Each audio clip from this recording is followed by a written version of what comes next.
자, 지난 시간에 이어서 로테이트에 대해서 마저 설명을 할 건데요. 자, 이 과제물은 로테이트하고 미러를 동시에 써볼까 합니다. 자, 보시죠. 기계 쪽에서는 지금 레이어 이렇게 지금 세팅했잖아요. 이건 기계 분야에서 쓰는 방식입니다.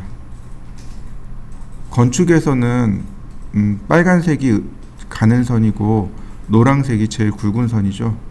노란색, 흰색이 굵은 선입니다. 명도를 사용했기 때문에 노란색, 흰색이 제일 굵어요. 그런데 기계는 그렇게 쓰지 않고 그냥 순번대로 씁니다. 1번, 2번, 3번 이렇게 해서 1번이 제일 가는 선, 2번이 중간선, 3번이 제일 굵은 선 이렇게 씁니다. 그렇다고 4번, 5번 쓰느냐 그러면 또 그렇지도 않아요. 블루하고 화이트를 쓰더라고요. 기계 쪽에서는 조금 달라요. 지금 이렇게 쓰는 건 그냥 제가 기계 쪽 파트를 접목해서 쓰고 있는 겁니다. 건축 쪽 파트 아니고, 그렇다고 또 CAT 파트도 아닙니다. CAT 파트도 예전에 이렇게 썼는데 기계 쪽에서 맞췄었는데 바뀌었어요. 외형선이 흰색인가 그래요.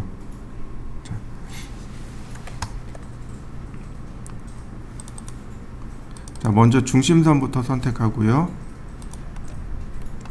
X라인 0도 90도. 그 다음에 LT 스케일이죠. LT 스케일은 0.3. 자, 여기에 서클, 자 33.6. 그 다음에 여기서부터 28도죠. 근데 우리는 늘 계산한 게 뭐냐면 0도에서부터 이렇게 각도 계산을 했단 말이죠. 근데 이제 로테이트를 배웠기 때문에 이제 그렇게 하시면 안 돼요. 얘를 그대로 그냥 돌리는 겁니다. 로테이트, 수직선 선택하고 중심점 클릭하고 카피. 자, 이렇게 돌아가면 플러스, 이렇게 돌아가면 마이너스 28도. 트림으로 필요 없는 선들 지우고 다시 한번 서클 38.4mm, 서클 6.4mm, 옵셋 6.4mm. 매치 프로퍼틱스로 색상 맞추고 트림을 이용해서 이렇게 끊습니다. 필렛. 그러면 쉽게 선 정리할 수 있어요. 옵셋 5mm, 트림. 자, 필요 없는 거 다시 지우면 이 부분은 끝났습니다. 자, 이 부분까지 한번 해보시죠. 자, 다음 이 선을 밑으로 다시 위로 옵셋 45mm, 다시 106mm 이렇게 위아래로 올리시면 되겠고, 그 다음 자 옵셋 5mm 트림으로 끊고, 그 다음 여기도 지우고, 자, 이 부분 왼쪽 부분만 보면 되겠네요. 옵셋 84mm, 서클 반지름 5mm, 반지름 10mm, 옵셋 5mm. 자, 트림으로 지우고요. 자, 여기 아니다. 그 다음 옵셋 10mm. 자, 얘도 이제 지우고. 이렇게 생긴 거죠. 그 다음 이 부분 옵셋 38mm,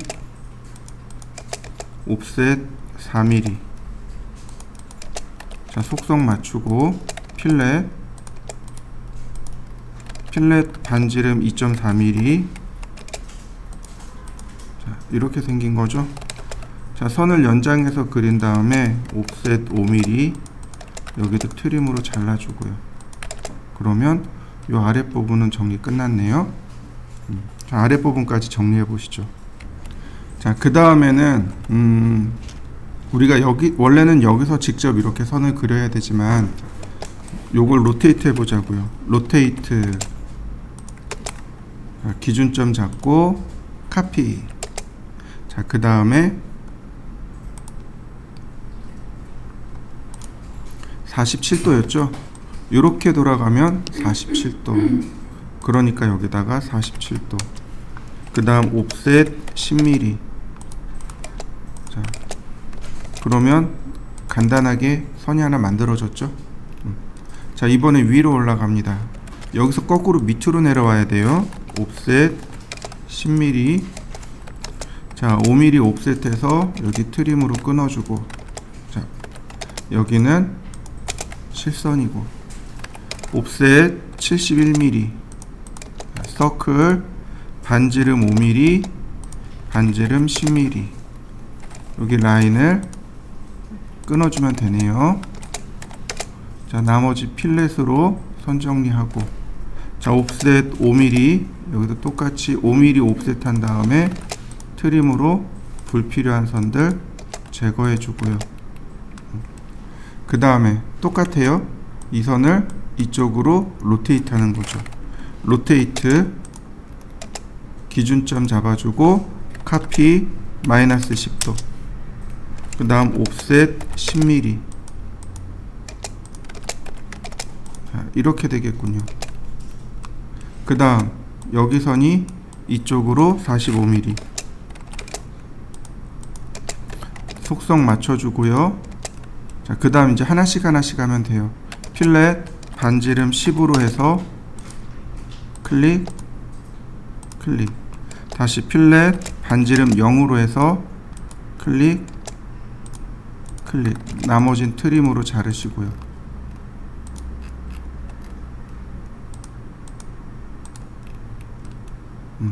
그러면 딱 반절 완성된 거 보이시죠? 미러 대칭 명령을 이용해서 반절 선택하고 대칭. 자, 여기 선이 끊어져 있잖아요. 그러니까 조인 명령으로 다시 한번 조인 명령. 그럼 선이 하나로 연결되는군요. 그러면 미러와 로테이트를 이용해서 쉽게 작업할 수 있습니다. 자, 그려보시죠. 엑셀라인 0도, 90도, 그 다음에 45도. 트림. 자, 옵셋 142. 그 다음 82. 트림. 적당히 간격 띄워서 다시 옵셋 102. 그리고 필렛. 그 다음 트림. 펜스 기능 이용해서, 자, 이 부분입니다. 여기에 이제 로테이트가 들어가야 돼요. 옵셋 43mm. 그 다음에 이렇게 78도죠. 그죠? 자, 이렇게 78도입니다. 그럼 누구를 로테이트 해야 되냐면 얘를 이 방향으로 로테이트 해야 됩니다. 로테이트 카피 78도. 선 연장하고요. 그럼 쉽게 그려지는 거 보이시나요? 옵셋 22mm. 이렇게요. 그러면 이렇게 쉽게 그려집니다. 그러니까 로테이트를 이용하게 되면 우리가 조금 더 쉽게 그릴 수 있어요. 로테이트가 상대 극좌표를 대신하는 경우들이 굉장히 많습니다. 상대 좌표는 어쩔 수 없어요. 상대 좌표를 대신할 만한 명령어가 없습니다. 그러니까 상대 좌표는 사용하는데, 상대 극좌표는 로테이트나 엑스라인의 앵글 기능이 상대 극좌표를 대신하게 돼요. 다 그리지 말고 여기만 그려보시면 좋겠습니다.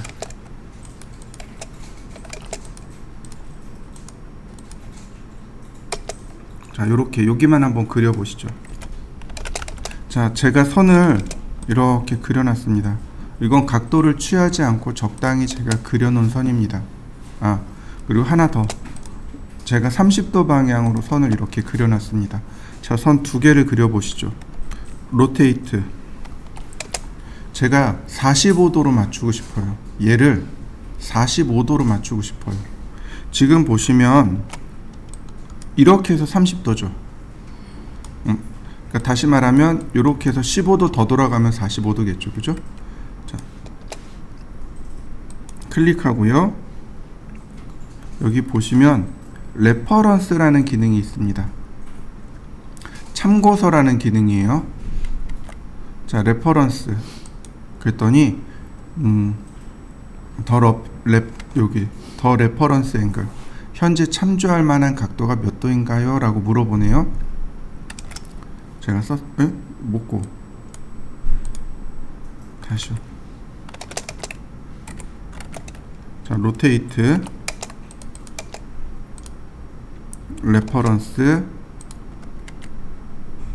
자, 제가 참조할 만한 각도를 30도라고 썼습니다. 그리고 엔터. 그랬더니 CAD가 물어봐요. 뉴 앵글, 새로운 각도는 몇 도인가요? 제가 45도라고 쓸 겁니다. 45도로 바뀌는 거 보이시나요? 다시 한번 볼까요? 레퍼런스, 현재 각도는 45도입니다. 얘를 60도로 바꾸겠습니다. 60도로 바뀐 거 보이시죠? 다시 한번 볼까요? 레퍼런스, 현재 각도 60도이지만 얘를 0도로 바꾸겠습니다. 이건 절대 각도로 따지는 겁니다. 레퍼런스, 현재 각도 0도이지만 얘를 120도로 바꾸겠습니다. 이해되셨나요? 절대 각도예요. 레퍼런스는 절대 각도를 사용합니다. 0도를 기준으로 해서 절대 각도를 씁니다. 이해되셨나요? 자, 한번 해보시죠. 자, 이번에는 이 각도를 알 수 없는 얘를 회전하려고 합니다. 조금 아까 봤듯이 오른쪽에 있는 얘는 내가 각도를 알아요. 그러니까 레퍼런스 앵글에 각도를 넣으면 돼요. 근데 왼쪽에 있는 얘는 각도를 모르죠. 그러니까 레퍼런스 앵글을 넣을 수 없습니다. 자, 로테이트 기준점은 제가 여기다 잡았습니다. 만약에 여기다 잡으면 여기가 0도니까 이만큼의 각도를 CAD가 계산하게 될 겁니다. 여기다 잡으면 요만큼의 각도가 되겠죠. 그 다음에 레퍼런스를 쓸 건데, 지금 문제는 뭐냐면 현재 이 각도를 우리가 모른다는 사실인 거죠. 근데 이건 괜찮은 게, 왜 괜찮냐면 내가 여기다가 점을 2개를 찍으면 돼요. 여기서부터 여기까지 점 2개를 찍으면 됩니다. 베이스 포인트를 여기다 잡아놨잖아요. 그러니까 여기를 첫 번째로 클릭하고 반대점 여기를 2번으로 클릭합니다. 그러면 이 라인으로 CAD가 각도를 계산해 줍니다. 만약에 여기를 첫 번째로 하고 여기를 두 번째로 해버리면 각도가 이렇게 계산되어 버려요. 이해되셨나요? 그러니까 베이스 포인트와 첫 번째 포인트가 똑같아야 돼요. 그래야 각도 계산이 됩니다. 자, 첫 번째 클릭하고 두 번째 클릭하고, 그러면 커서랑 이렇게 똑같이 왔다 갔다 해요. 여기서 45도. 그러면 정확하게 45도를 맞출 수 있습니다. 자, 한번 해보시죠. 자, 다시 보세요. 로테이트. 제가 이번에는 오른쪽을 클릭했습니다. 오른쪽이요. 베이스 포인트, 즉 회전의 중심점을 오른쪽으로 클릭했습니다. 레퍼런스. 그러니까 오른쪽 클릭하고 왼쪽으로 이렇게 가야 됩니다. 45도. 그러면 정확하게 45도 맞춰지는 거 보이시죠? 다시 봅니다. 로테이트. 베이스 포인트를 제가 왼쪽으로 클릭했어요. 레퍼런스. 근데 오른쪽을 첫 번째로 클릭하고 왼쪽을 두 번째로 클릭했습니다. 45도. 그럼 각도가 엄한 데로 가버립니다. 각도가 안 맞아요. 반드시 기억하셔야 돼요. 로테이트. 베이스 포인트를 찍은 데를 첫 번째로 클릭해 주시고 그 반대점을 두 번째로 클릭해 주셔야 온전하게 각도를 맞출 수 있습니다. 자, 맞추어 보시죠. 자, 이렇게 다운로드를 다 하셨을 겁니다. 요거 간단해요. 드래그해서 드랍 하시면 됩니다. 드래그하면 이렇게 따라오죠. 그죠? 드랍이란 얘기는 뭐예요? 떨군다는 얘기죠. 네, CAD 그러니까 커서를 CAD 화면에다 놓고 떨구는 겁니다. 그러면 이와 같이 포지션, 위치를 물어봐요. 이렇게 위치를 물어봅니다. 여기서 그냥 엔터. 그 다음에 스케일도 물어봅니다. 엔터. 회전 각도도 물어봅니다. 엔터. 자, 그러면 이와 같이 도면이 들어옵니다. 그림이 들어오는 거죠. 자, 한번 불러와 보시죠. 자, 들어올 때 파일을 불러드릴 때 잘 보셔야 되는 게 뭐냐면 바로 이거예요. 여기에 보시면 이미지 위드 보이시죠? 저는 451mm에 639mm로 들어왔습니다. 여러분들은 어떤가요? 1mm에 1mm로 들어왔을까요? 그러면 휠 더블 클릭하셔야 돼요. 그래야 딱 맞춰주겠죠. 그죠? 제가 이미지를 만들 때 이만하게 만들어 놨어요. 그래서 원래는 이만한 사이즈로 들어오셔야 돼요. 간혹 그러니까 다운로드 받을 때 잘못돼서 크기가 1mm로 들어오는 경우가 있어요. 어쨌든 자, 보시죠. 지금 보시면 얘는 토지 이용 계획 확인서라는 파일입니다. 건물을 지을 때 그러니까 여러분들이 이제 시청이라든지 혹은 구청이라든지 이런 데 가서 확인해야 될 문서 중에 하나입니다. 토지 이용 계획 확인서, 그리고 물건지 지번이랑 뭐 이런 게 나오는데, 그 중에 여기 대지 지목과 면적이 나옵니다. 지목이 대자로 써 있죠. 대지란 뜻이에요. 무슨 얘기인지 이해되시죠? 임자라고 써 있으면 임야고, 목이라고 써 있으면 목장지고, 천이라고 써 있으면 하천이란 뜻입니다. 우리는 사용할 수 있는, 건물을 쓸 수 있는, 건물을 올릴 수 있는 데가 대지밖에 없습니다. 그 다음에 면적이 274m 제곱입니다. 그리고 용도지역, 도시지역이고 2종 일반 주거지역입니다. 라고 되어 있습니다. 2종이란 얘기고요. 일반 주거지역이에요. 1종 주거지역이 있고 2종 주거지역이 있고 1종 일반 주거지역이 있고 2종 일반 주거지역이 있고, 이렇게 보시면 돼요. 그러니까 주거지역이라는 얘기는 말 그대로 상업시설이 들어올 수 없는 곳을 말합니다. 근데 2종이라는 얘기는 2종 일반 주거지역은 상업시설이 들어올 수 있다는 얘기예요. 근데 그런 거 있잖아요. 여러분들 주택가 가면 다 주택인데 도로변으로 해서 상가 있는 거 있죠. 그런 데가 대부분 다 2종 일반 주거지역입니다. 그리고 7층 이하로 되어 있네요. 미만으로 되어 있으면 6층까지 지을 수 있다는 얘기예요. 그죠? 이하이기 때문에 7층을 포함합니다. 다시 말하면 여기 이 지역은 7층까지 건물을 지을 수 있습니다. 라는 뜻이 됩니다. 그 다음에 이제 용도 특별한 내용은 없네요.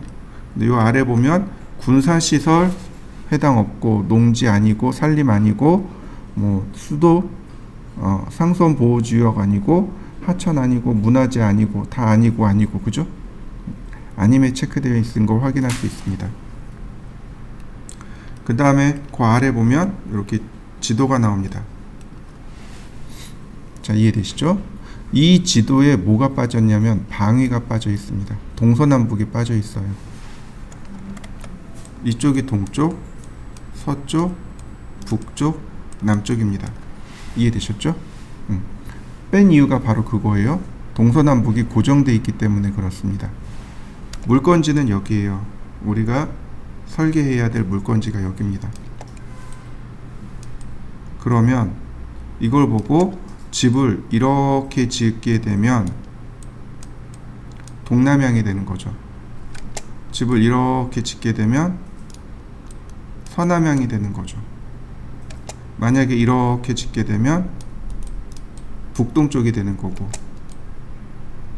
이렇게 짓게 되면 북서쪽이 돼버리는 거죠. 이해되셨나요? 아마 제가 기억하기로는 이 건물을 이렇게 지은 걸로 기억하고 있어요. 그래야 이렇게 차가 들락날락하기 편하니까. 자, 그 다음에 여기를 가만히 읽어보면 대라고 써있죠. 이거 대지란 뜻이에요. 여러분들 일조권이라는 개념이 있죠. 그죠? 해가 동쪽에서 떠서 남쪽으로 해서 서쪽으로 해서 이렇게 지죠. 그럼 그림자가 이렇게 생기는 거죠. 그죠? 그럼 정확하게 일조권은 누구하고 발생해요? 얘하고 발생해요. 이해되셨나요? 일조권은 정 북방향으로만 발생합니다. 얘하고는 일조권이 발생하지 않아요. 이게 정북쪽이 아니잖아요. 정북쪽이 아니잖아요. 그러니까 여기 있는 대지와 여기 있는 대지가 일조권이 서로 맞물리게 됩니다. 근데 이거 대각선으로 있어서 일조권이 안 생길 거예요. 그 다음에 여기 보면 도라는 말이 써 있을 겁니다. 그죠? 이건 도로란 뜻이에요. 그러니까 다시 말하면 여기는 주택가고 이렇게 주택가고 여기에 도로가 이렇게 있다는 얘기예요. 여기도 도로가 있다는 얘기입니다. 여긴 천이라고 써 있습니다. 하천이에요. 여긴 잡이라고 써 있네요. 이게 조금 애매하네요. 잡 도대체 뭘까요? 네, 잡종지란 뜻이에요. 이렇게 생각하시면 돼요. 자, 도로가 있고 하천이 바로 이렇게 딱 같은 레벨로 있나요? 아니죠. 도로가 있고 하천이 이렇게 있죠. 그러면 여기 비탈면이 이렇게 생기겠네요. 여기가 잡종지입니다. 여기는 뭔가를 할 수 있는 게 없잖아요. 그죠? 기껏해야 잔디를 키우거나 혹은 나무를 심거나 이 정도밖에 안 되겠죠? 여기를 잡종지라고 합니다. 비탈면이에요. 여기와 이렇게 비탈면이 있고 이렇게 천이 흐르는 이런 구조다라고 볼 수 있는 거죠. 밑으로 조금 더 아니구나. 과제물을 보시면 밑으로 내리면 제가 여기다 적어놨어요. 저는 밭전자죠. 밭이고 답은 토지고 과는 과수원, 목은 목장지, 임은 임야 뭐 이런 식으로 해서 다 적어놨습니다. 우리가 주로 사용하는 내용들이니까 쭉 읽어보시고 넘어가시면 됩니다. 맨 아래 여기 잡종지 있네요. 갈대밭, 물건 쌓아두는 곳, 돌 캐는 곳, 흡하는 곳 뭐 이런 데들, 이런 데를 잡종지라고 합니다. 자, 이해되시죠? 자, 그 다음 또 하나. 자, 커서가 속으로 들어가니까 보이나요? 안 보이죠? 안 보입니다. 커서의 색상을 바꿀 겁니다.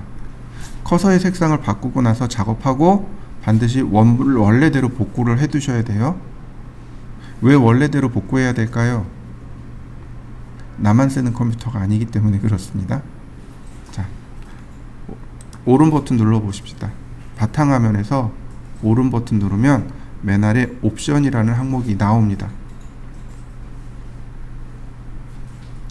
옵션을 누르게 되면 CAD 환경 설정 창이 떠요. 다 띄웠나요? 자, 이 중에 누구를 봐야 되냐면 여기 디스플레이가 화면에 보이는 내용들입니다. 이 중에 쭉 조금만 밑으로 내려가면 여기 칼라 부분 보이시죠? 그러면 이렇게 칼라 피커들이 뜹니다. 2D 모델 스페이스고 그 다음에 여기 크로스 헤어라고 나옵니다. 크로스 헤어가 커서입니다. 지금 화이트로 되어 있네요.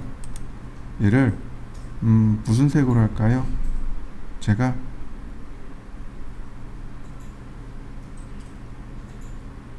빨강색으로 했습니다. 나이 드니까 빨강색이 자꾸 좋아지더라고요. 자, 그리고 어플리 앤 클로즈 오케이. 그럼 커서가 빨강색이 되는 거 보이시나요? 정식 명칭은 크로스 헤어입니다. 크로스 헤어고 그냥 우리는 줄여서 커서라고 부르는 거죠. 자, 라인.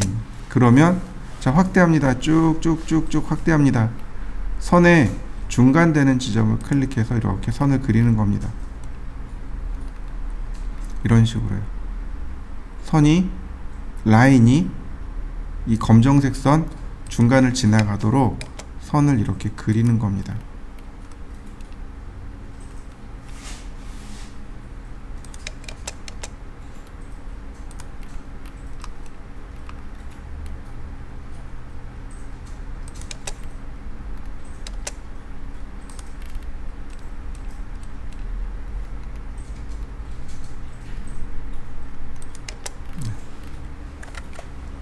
저는 이렇게 다 그렸습니다. 여러분들도 그려보시죠. 자, 그러면 이제 커서 다시 원래대로 합시다. 오른 버튼, 옵션, 그 다음 디스플레이 탭에 컬러, 그 다음에 찾지 말고 여기 리스토어 복구하다란 뜻이죠. 리스토어 클래식 컬러 눌러주면 에러 메시지 떠요. 전부 리스토어 하시겠습니까? 자, 리스토어. 그러면 모든 게 다 초기화가 돼버립니다. 만약에 여러분들이 캐드를 실행했는데 색상이 막 이상해졌어요. 그러면 방금처럼 리스토어 눌러버리면 돼요. 그러면 모두 다 초기화 돼버립니다. 자, 그 다음 얘는 이제 지워야 됩니다. 선택하고 삭제. 우리한테 필요한 건 요만큼입니다. 필렛 선정리하는 거죠. 자, 선정리까지 해보시죠. 어려운 건 없습니다. 반지름을 전부 다 10mm로 하시면 돼요. 서클 반지름 10mm, 그 다음 라인, 자, 이렇게요. 그 다음에 여기다 선을 하나 이렇게 그리고 조인, 트림으로 끊고 선택하고 컨트롤 1, 글로벌 위드. 방이 들어가는 거 보이시죠? 일반적으로 이건 라인이기 때문에 글로벌 위드가 없습니다. 그죠? 일반적으로 라인은 글로벌 위드가 없습니다. 그러면 얘를 폴리라인으로 바꿔야 돼요. 그죠? 그러니까 라인을 하나 이렇게 그려서 조인을 하는 거죠. 그리고 트림으로 자르면 얘는 라인일까요? 폴리라인일까요? 폴리라인으로 계속 남아있는 거죠. 그래서 글로벌 위드를 주시면 돼요. 이런 식으로.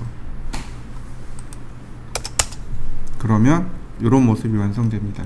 자, 하나 그려보시죠. 자, 그 다음에 서클 반지름 10mm. 자, 똑같이 열십자로 라인을 그립니다.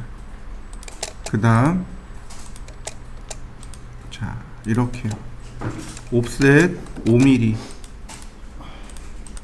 자, 여기는 2.5mm. 그 다음 필렛 한 개씩 한 개씩 필렛 하면 다 끝나요.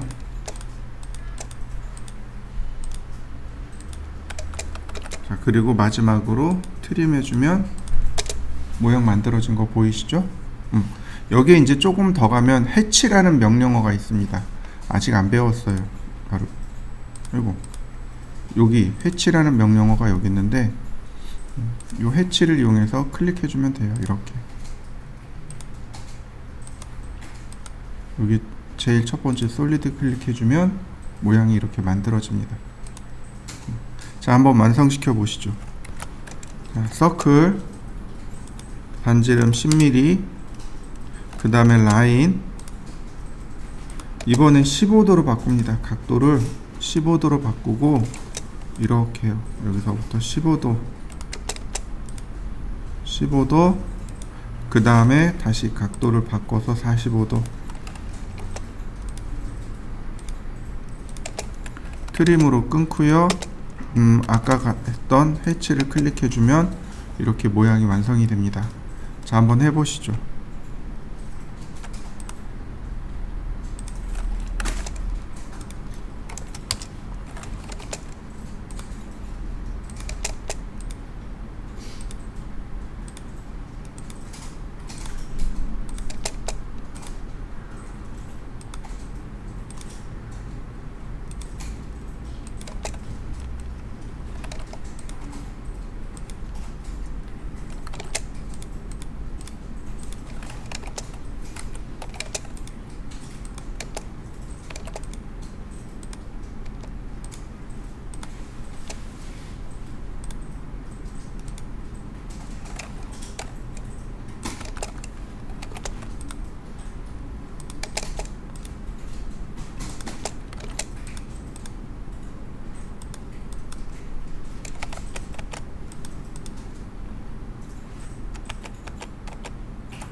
얘를 써볼까요? 이동하기.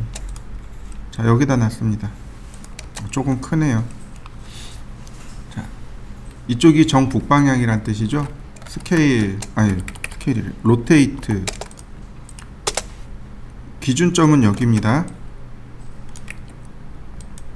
이때 이 각도를 우리는 몰라요. 그래서 레퍼런스를 쓰는 겁니다. 기준점 클릭하고 반대점 클릭하고 0도. 이쪽이 북방향이군요. 이해되시나요? 이래 놓고 도면을 우리가 구상하기 시작하는 거죠. 자, 한번 해보시죠. 치수 넣는 방법입니다. 여기 어논테이트라는 탭 있죠. 얘 눌러주세요.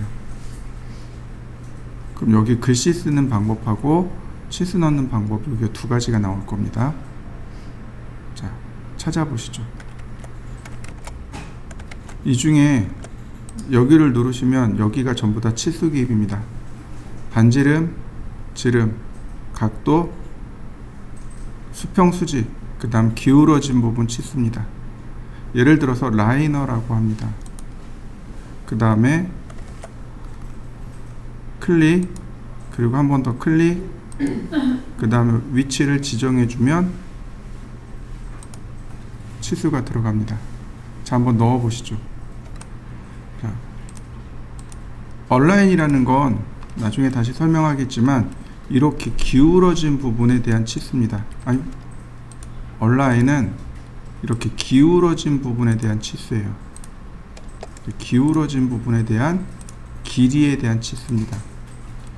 한번 해보시죠. 자, 그 다음에는 앵귤러는 각도입니다. 이렇게 선 두 개를 클릭하면 각도가 이렇게 나와요. 앵귤러는 각도입니다. 자, 각도도 한번 해보시죠.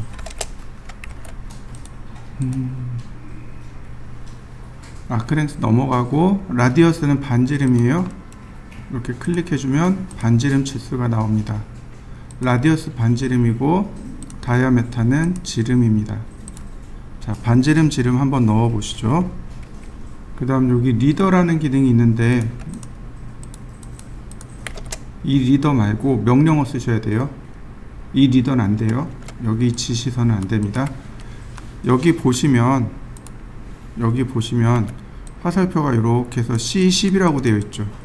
이거 지시선인데 명령을 쓰시면 돼요.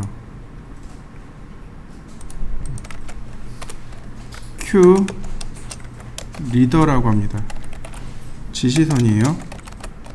원래 리더라는 명령어가 리더가 있고 Q 리더가 있고 M 리더가 있습니다. 세 개예요. 명령어가 세 개인데 그 중에 Q 리더를 쓰시면 돼요.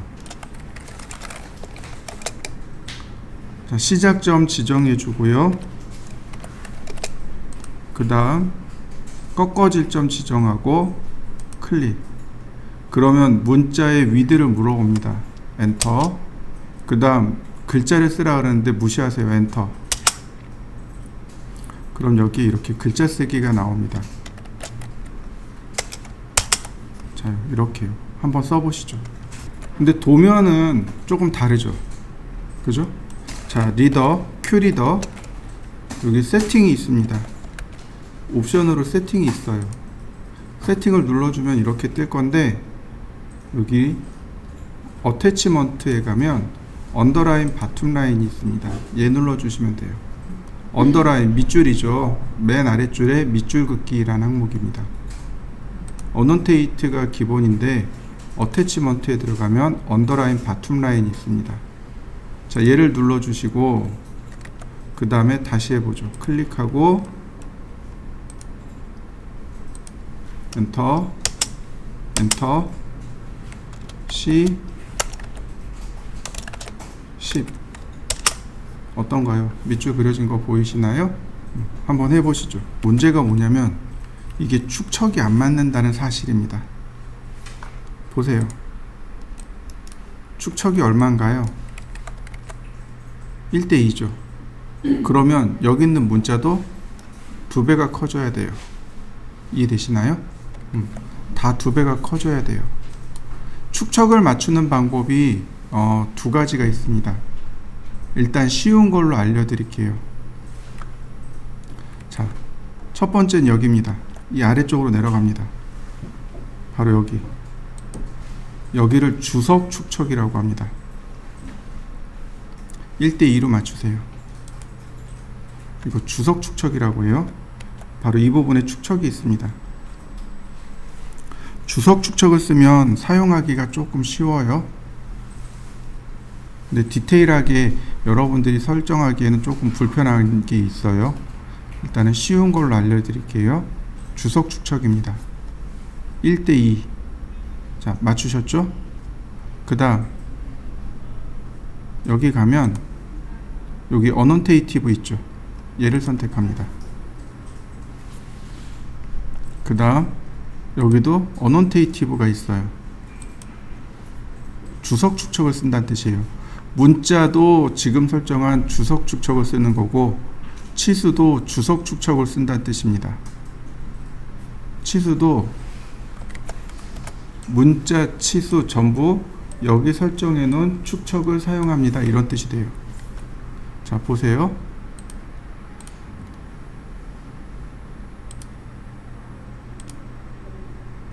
어떤가요? 화살표하고 문자 자체가 2배 커진 거 보이시나요? 이게 이제 축척 적용하는 첫 번째 방법입니다. 지금 여러분들이 할 수 있는 첫 번째 방법이에요. 어떤가요? 이제 치수 맞춰진 거 보이시나요? 이게 치수 축척 맞추는 방법입니다. 자, 한번 해보시죠. 자, 이렇게 해봅니다. 서클, 반지름 10, 라인. 자, 이렇게요. 요 끝을 이렇게 처리하는 사람도 있고, 혹은 조금 더 길게 쓰는 사람도 있습니다. 이건 여러분들 편의상으로 지정하시면 돼요. 이렇게 하시는 분도 있고, 자, 이렇게 선을 이렇게 연장해서 쓰는 사람도 있고,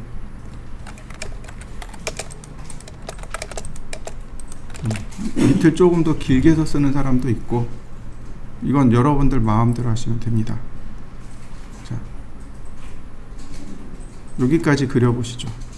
첫 번째는 여기 선에 맞추는 거고, 두 번째는 여기에 중간에 맞추는 겁니다. 자, 트림 잘 끊어보죠. 자, 옵셋 10mm, 옵셋 5mm. 이렇게요. 첫 번째는 이 끝에, 두 번째는 중간에 맞추시면 돼요. 자, 맞춰보시죠. 여기는 문자를 쓸 겁니다. 여기 끝점하고 여기 끝점 두 개를 지정하시면 돼요. 자, 문자 첫 번째 끝점, 두 번째 끝점, 점 2개 찍으시면 됩니다. 자, 이렇게요. 그 다음에 여기다가 글씨를 쓰시면 돼요. 여기 같은 경우는 탑뷰네요.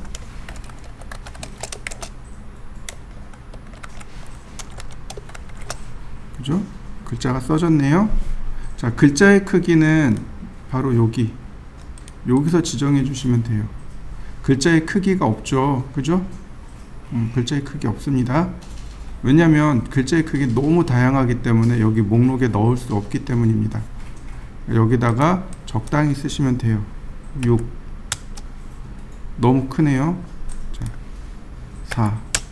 적당하네요. 다시 글자를 써주세요. 자, 이 아래 부분 같은 경우는 여기 바툼 라이트로 맞춰주시면 됩니다.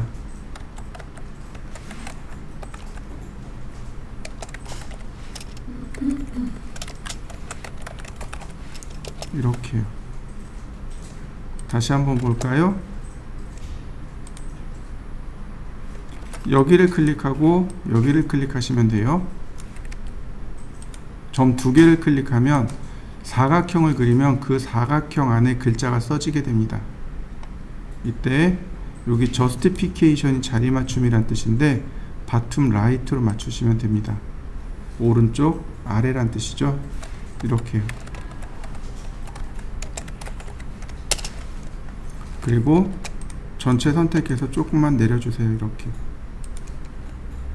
그러면 타이틀 블럭이 완성이 됩니다. 자, 한번 해보시죠.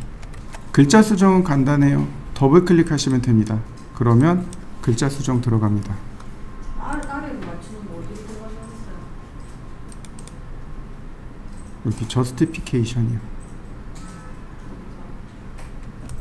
자, 이 과제물은 먼저 X라인 0도, 90도, 45도, 옵셋 120,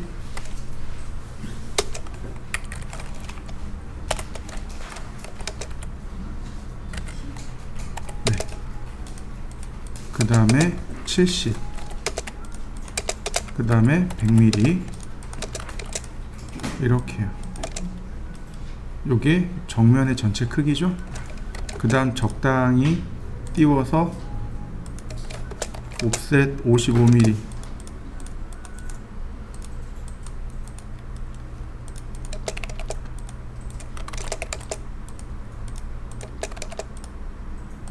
자, 트림으로 자르고요. 전체 모양이 이렇게 생겼어요. 크기가. 근데 얘는 더 정확하게 말하면 이렇게 삼각형 모양으로 생긴 겁니다. 다시 말하면 피라미드 모양으로 이와 같이 생겼다라고 보시면 돼요. 이렇게.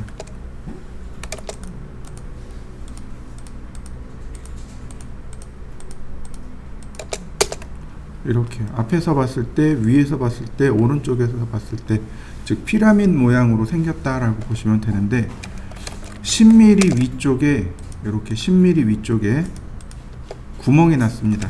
옵셋 30mm. 자, 그 다음에 114도네요. 로테이트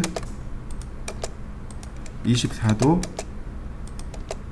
마이너스 24도. 이렇게 삼각형 모양으로 구멍을 뚫어버린 겁니다. 이렇게요. 여기를 이런 식으로 구멍을 뚫어버린 겁니다. 다만 77mm 여기가 이렇게 떨어져 있는 거죠. 이런 모양입니다. 얘는 카피 요만큼 보이게 돼요.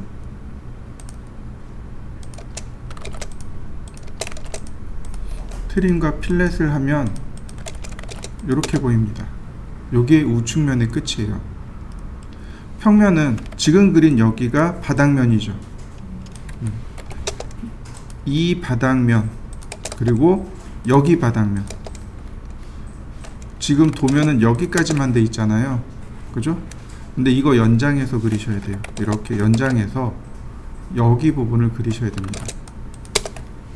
이걸 역시 카피하는 거예요.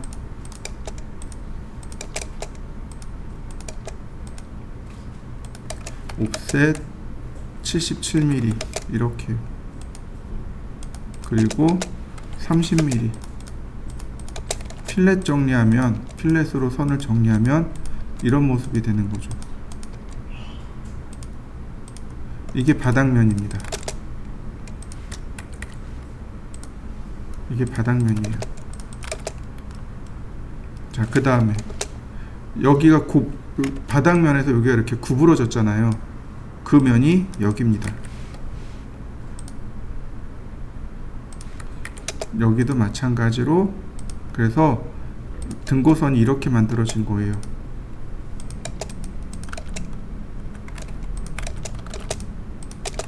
정면에서 보면 이렇게 생긴 겁니다.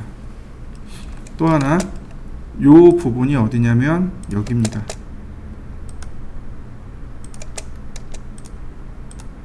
이렇게요.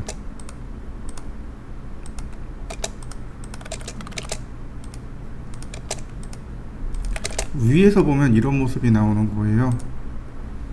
은선을 마저 그리면 여기가 은선이 되는 거고, 여기도 운선이 되는 거고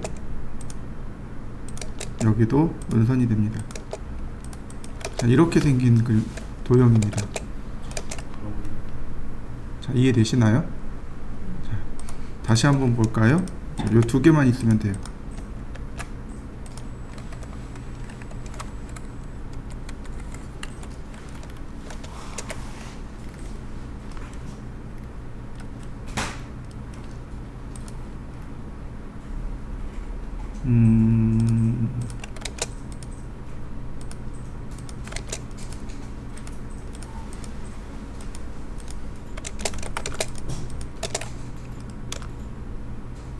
조인 3D도 2D를 알면 할 수 있어요. 높이가 100mm. 자, 복사.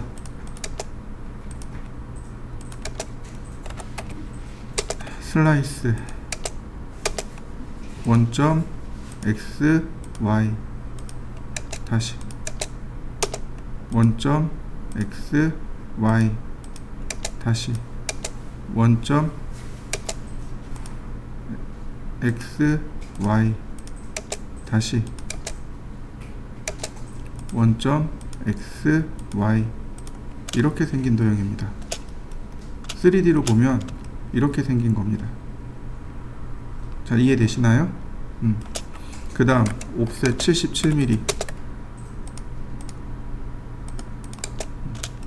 얘만 가면 돼요. 요 삼각형만 가면 돼요. 조인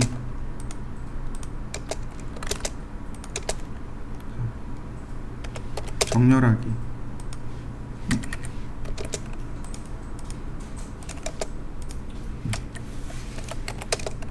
얘가 원점은 여기, X방향은 여기, Y방향은 아니다. 다시 온라인. 원점은 여기, X방향은 여기, Y방향은 여기. 그래서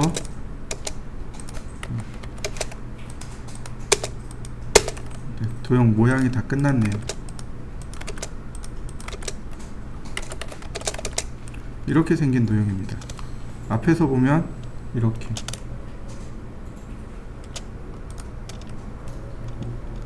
그 다음에 위에서 보면 이렇게 생긴 거죠. 비스듬하게 보면 이런 모양으로 생긴 겁니다. 등고선의 위치를 찾는 예제라고 보시면 돼요.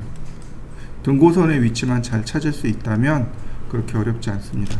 요 부분이 위치, 그 다음 이 부분의 위치를 잘 찾을 수 있으면 어렵지 않아요.